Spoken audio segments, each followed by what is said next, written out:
The Castle in the Attic, Chapter 10. William hoisted his backpack higher up on his shoulders and walked slowly across the rough wooden planks of the drawbridge. Sir Simon embraced him at the other end as one soldier embraces another. "No matter what else happens, my boy, nothing shall erase this. You are a courageous person, a squire with the heart and soul of a knight." William nodded. He didn't dare speak yet, thinking that his voice must have shrunk with his size. Sir Simon lowered the portcullis, and William heard for the first time the squeaky clank of the chains and the deep thud of the pointed wooden spikes as they hit the ground. "Come, I shall take you to her. We can raise the drawbridge later." The knight led him across the main courtyard and into the covered passageway that connected the buttery and the kitchen on one side with the great hall on the other. "Can we go through this way?" William asked. "I could never see into this room very well from up above." "My voice sounds perfectly all right," he thought. Sir Simon nodded and turned left instead of right. The walls of the large banquet hall were hung with intricately woven tapestries. Animal skins of various shapes and colors were spread about on the floors. A long trestle table, flanked by two benches, took up one whole wall of the large room. William peered into the fireplace, which was as big as his closet at home. Two enormous black pots hung from hooks on one side.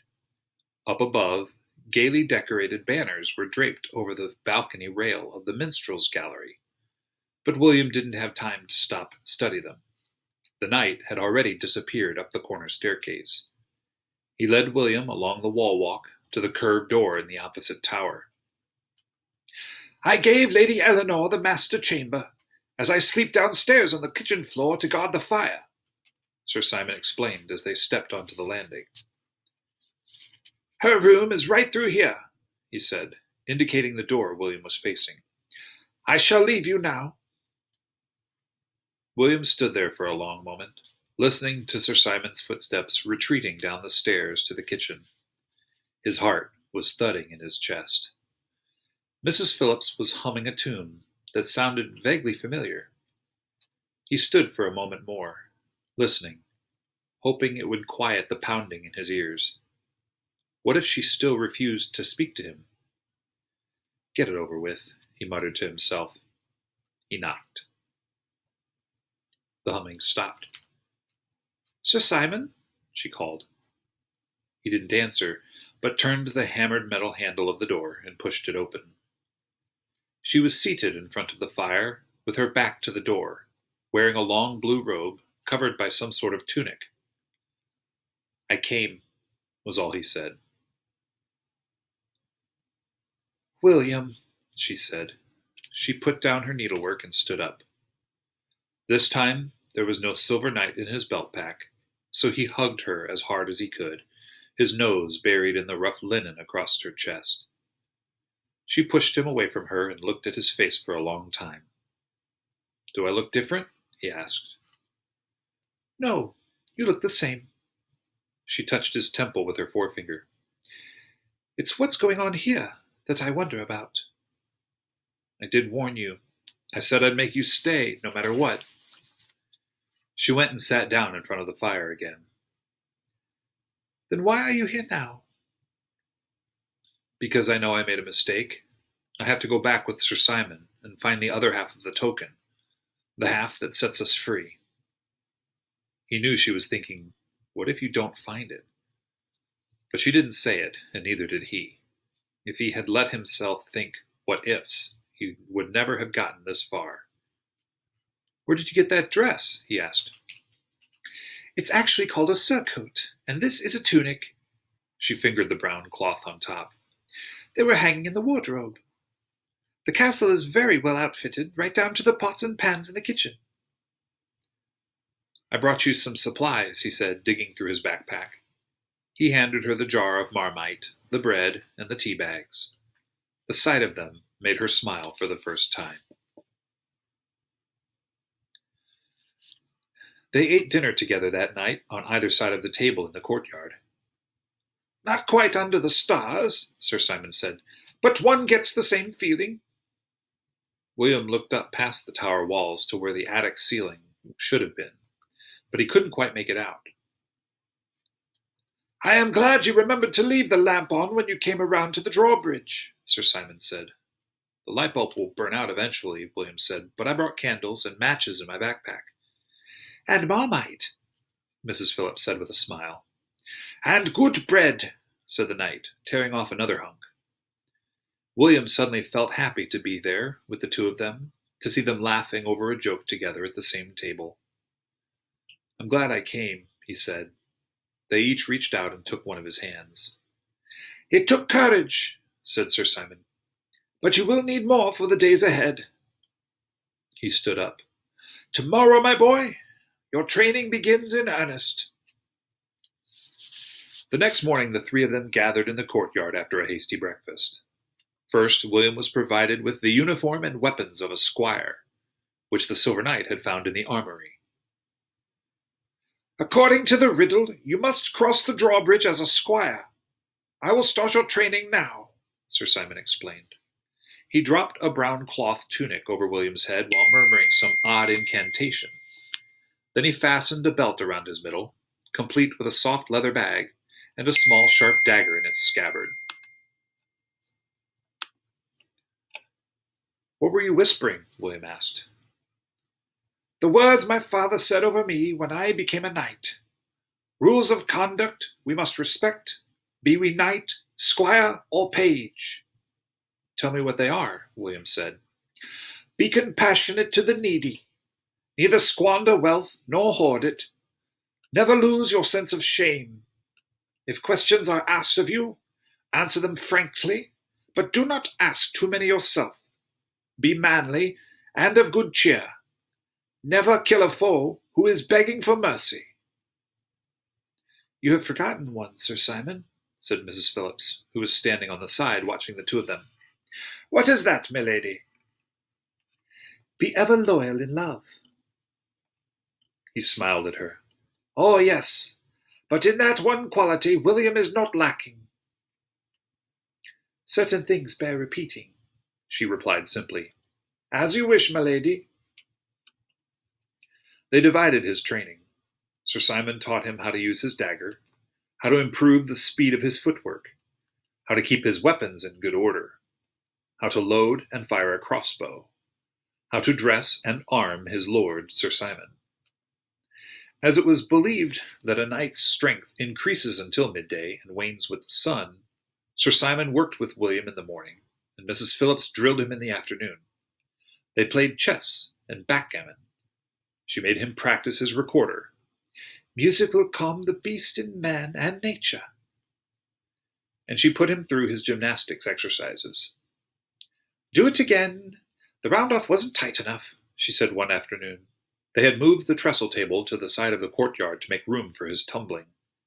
Sir Simon sat in one corner watching while he sharpened the blade of his dagger. "You're tougher than Robert," William complained as he returned to the starting position. "Did you go to practice last week?" "Yes, but Robert said I wasn't paying attention. He wanted you to come back." She smiled. "You could have brought me in your pocket. Wouldn't Robert have been surprised to see that?" "There's something else. One day last week, he took me aside at the end of practice. His face was all serious, and he said, 'William, when you do gymnastics, you have to be honest about everything you do in the other parts of your life, too.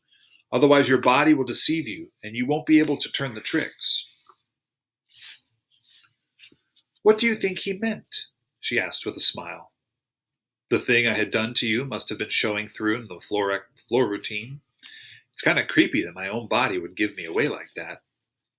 She didn't answer. William did the exercise again. Round off 2 back handsprings, Arabian dive roll. "Bravo!" cried the knight, putting down his dagger to clap. "Sir Simon," cautioned Mrs. Phillips, "please hold your applause until we are finished. It distracts William, and he needs to concentrate very hard right now." Sir Simon went back to his work looking embarrassed.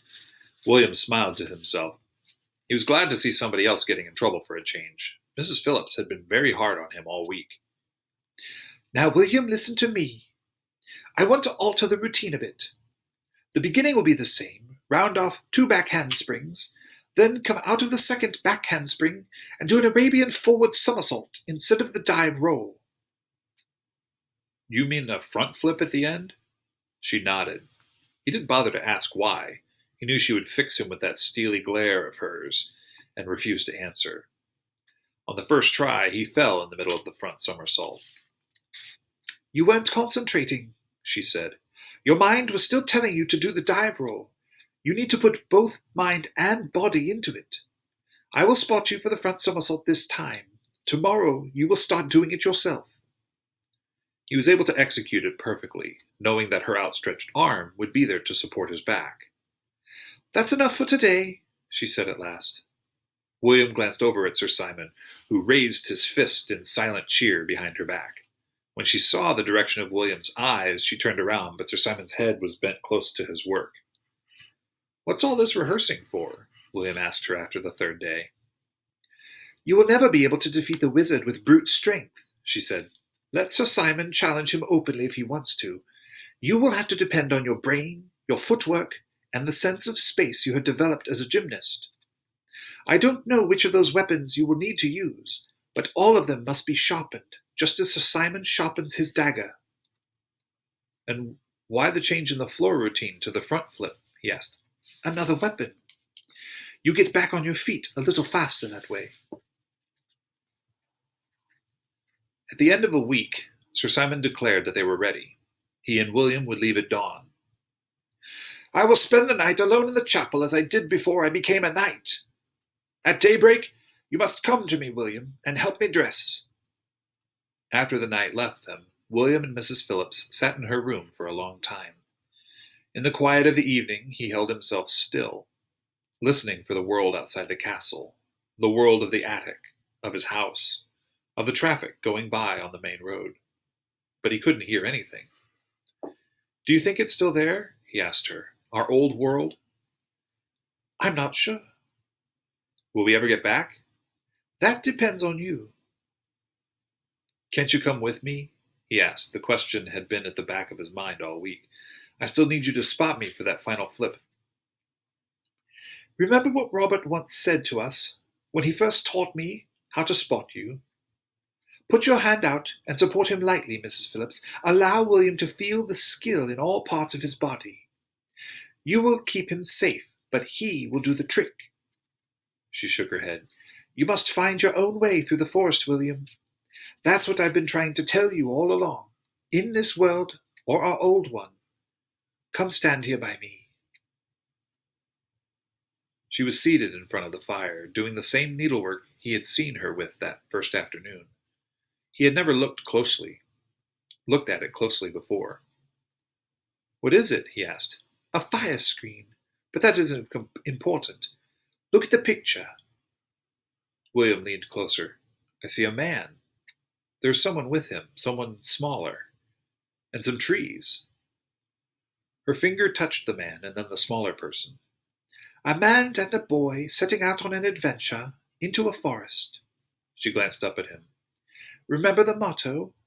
When the lady doth ply her needle, and the lord doth test his sword, when the squire shall cross the drawbridge, remember?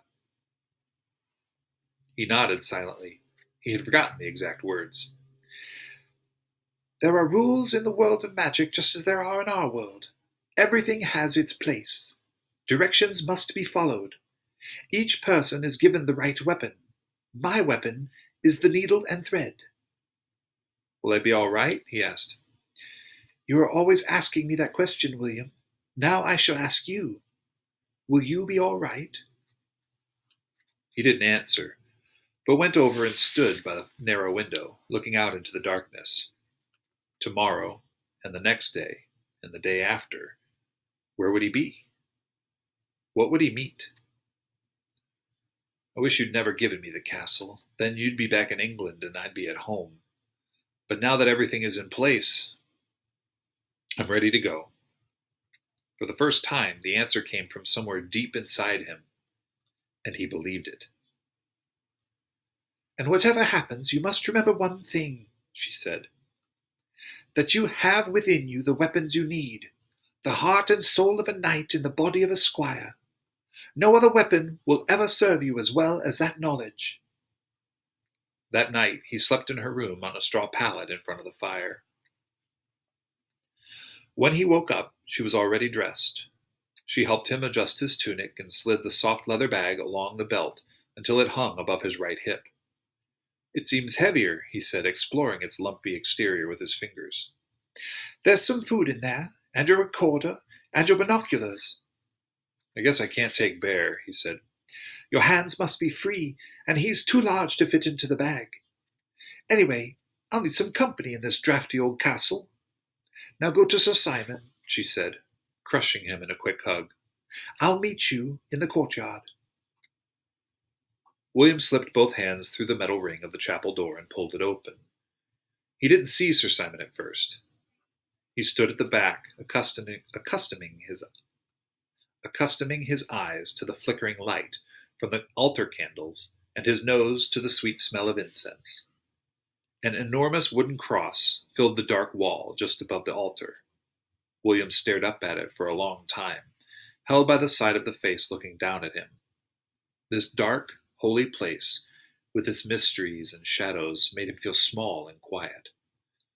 At last he saw Sir Simon lying face down in the main aisle that led to the altar, his arms outstretched. William stayed quiet, waiting. After what seemed like hours, the body moved, and Sir Simon clambered slowly to his feet. He passed his squire with a nod, which William took to mean he was to follow in silence.